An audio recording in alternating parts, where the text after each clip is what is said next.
ये कहावत तो आपने ज़रूर सुना होगा कि नैन बिना चैन नहीं, और वाकई ये कहावत 100% सच और हक है, क्योंकि जिसके नैन खराब हो जाएं, वाकई उसकी ज़िंदगी से चैन ख़त्म हो जाता है। दुनिया के हर काम को आँखों के ज़रिए से देखकर अंजाम दिया जाता है, और अल्लाह ना करे अगर किसी इंसान से उसकी आँखों की रोशनी ही ख़त्म हो जाए, वो इंसान क्या कर सकता है।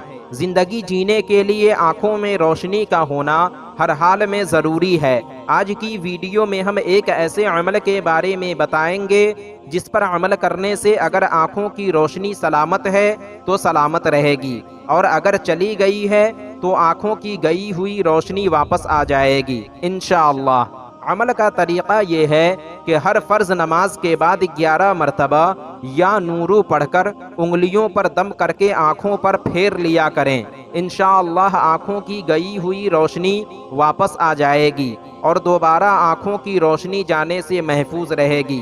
तो नाजरीन, आज की वीडियो में बस इतना ही। उम्मीद करता हूँ आपको हमारी ये वीडियो पसंद आई होगी।